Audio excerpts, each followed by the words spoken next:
This is fifth part of Interpreter of Maldives. You already heard your fourth part.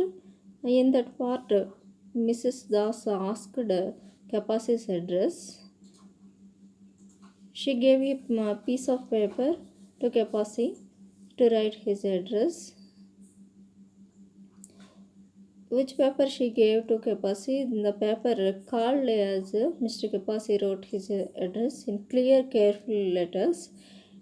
She would write to him asking about his days interpreting at the doctor's office, and he would respond eloquently, choosing only the most entertaining anecdotes, ones that would make her laugh out loud as she read them in her house in New Jersey. In time, she would reveal the disappointment of a marriage and his. In this way, their friendship would grow and flourish. He would possess a picture of the two of them eating fried onions under a magenta umbrella, which he would keep, he decided, safely tucked between the pages of his Russian grammar. As his mind raced, Mr. Kapasi experienced a mild and pleasant shock. It was similar to a feeling he used to experience long ago. Even after months of the translating with the aid of the dictionary, he would finally read a passage from a French novel or an Italian sonnet and understand the words one after another, unencumbered by his own efforts.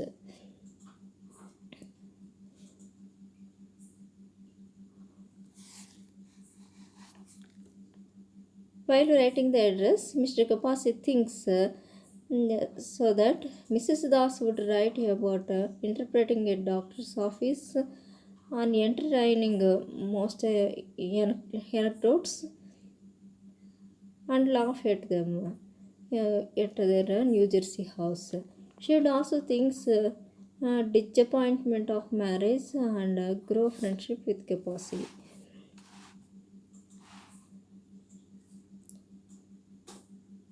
Kapasi thinks like so. If they send a picture of Kapasi and Mrs. Das, it would kept between the Russian grammar book, and he remembers how he learned Italian and French from dictionary. He copied each word and learned meaning and understand the word. He didn't feel burden. He learned all with his own efforts like this.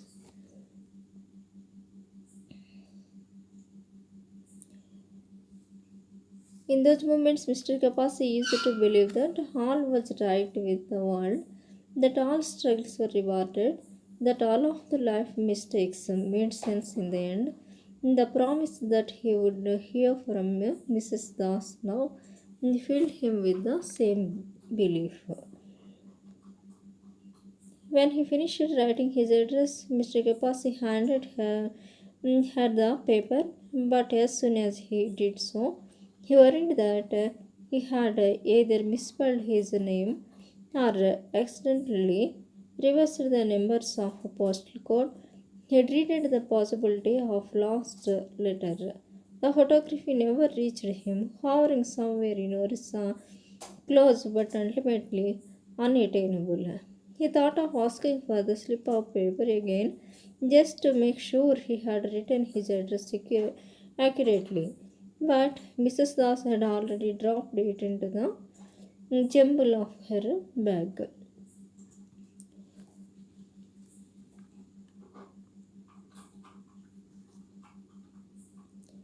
Kapasi used to believe that he thinks that all the world is right, whatever be struggles or rewards or mistakes, all these are right.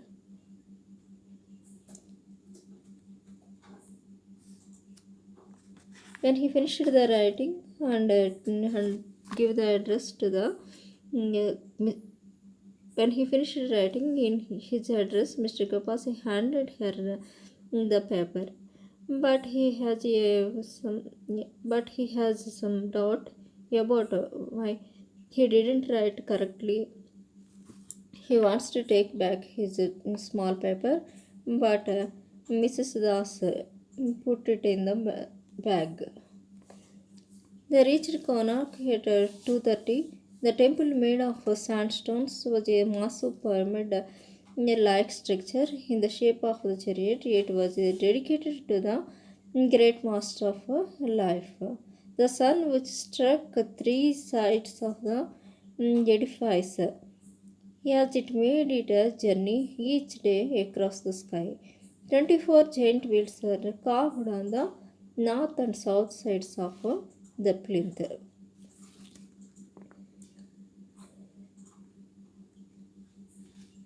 They reached Konark within 2:30 hours. The temple, made of sandstone, was a massive pyramid-like structure in the shape of chariot. It was dedicated to the great masterpiece. The sun, which struck three sides of a edifice. Edifice means a large. Edifice means a large buildings. It is a large building across the sky. There is 24 giant wheels were carved on the north and south sides of the that is strong blocks. The whole thing was drawn by a team of 7 horses, speeding as if though the heavens. As they approached, Mr. Kapasi explained that the temple had been built between 1243 and 1255 in the efforts of 1200 artisans. But the great ruler of the Ganga dynasty, King Narsimhadeva, the first to commemorate his victory against the Muslim. The second paragraph is telling about when the temple is built and who built this temple and where and why this temple has built. This temple is built by King Narsimhadeva. He belongs to Ganga dynasty and it is built in 12,043 and 1255. It is commemorate victory against the Muslim army. This is built by 1200 artisans. Here mean worked artisans means work in skilled trade.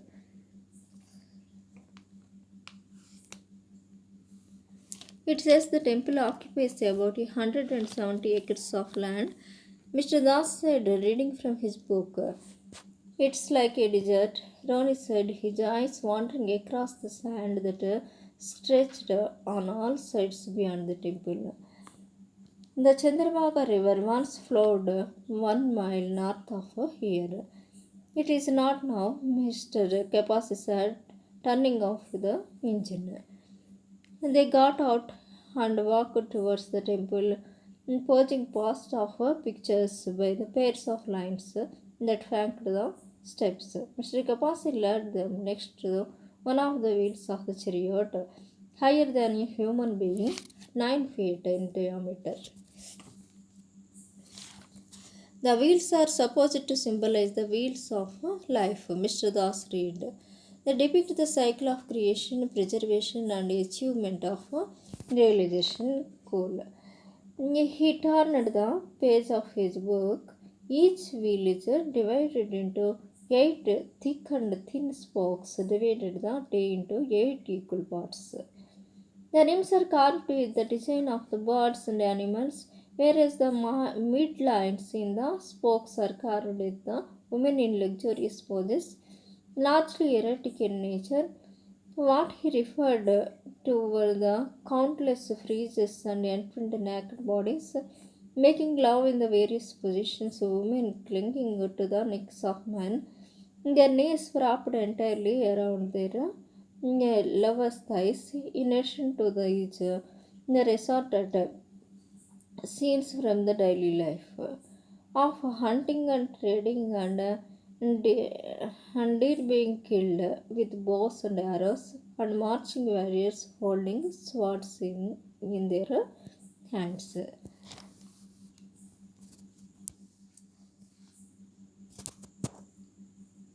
In this paragraph, they they told you about the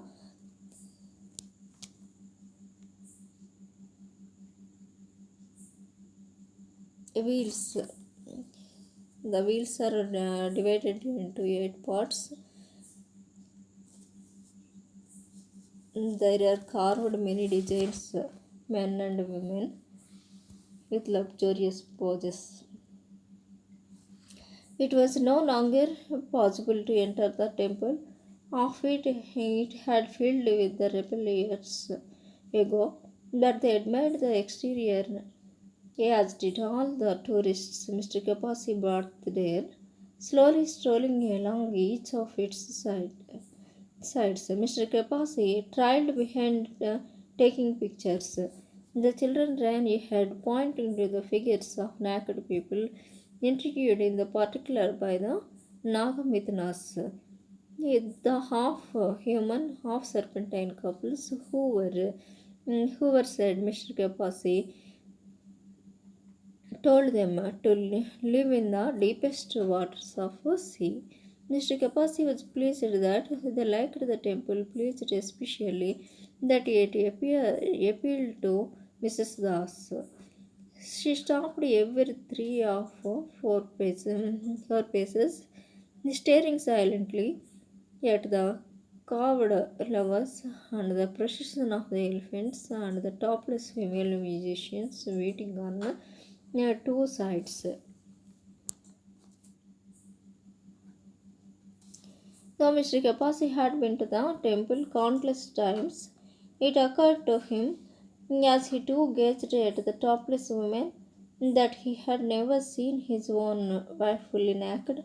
Even when they had made love, she kept the panels of her blouse hooked together, the string of her petticoat knotted around her waist. He had never admitted the backs of his wife's legs the way he now admitted those of Mrs. Das, walking as if for his benefit alone. He had, of course, seen plenty of bare films before belonged to the American and European ladies who took his tours. But Mrs. Das was different, unlike the other women who had an interest only in the temple and kept their noses buried in the guidebook or their eyes behind the lens of the camera. Mrs. Das had taken an interest in him. Mr. Kapasi was anxious to be alone with her to continue their private conversation, yet he felt nervous to walk at her side. She was lost behind her sunglasses, ignoring her husband's request that she poses of another picture, walking past her children as if they were strangers. Worried that she might disturb her, Mr. Kapasi walked ahead to admire, as he was did, the three life-size bronze avatars of Surya, the sun god, each emerging from its one niche of the temple facade of the great the sun at dawn, noon, and evening. They wore elaborate headdresses, their languid and elongated eyes closed their bare chest, dripping with the carved chains and amulets. Hibiscus petals offering from the previous visitors were strewn at their grey green feet. The last statue on the north wall of the temple was Mr. Kapasi's favorite.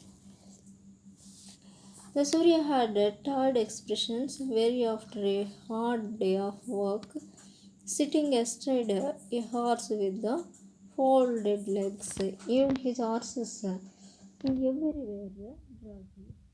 Whereas his body were smaller sculptures of the women in tights, they sit pressed to the one side. What is that? Mrs. Ross asked. He was startling to see that she was just standing beside him. He is the Astamaya Surya, Mr. Kapasi said, the setting sun. So in a couple of hours the sun will Sat right here. She slipped a foot out of one of her square heeled shoes, rubbed her toes on the back of her other leg. It is correct. She raised her sunglasses for a moment, then put them back on again neat. Thank you.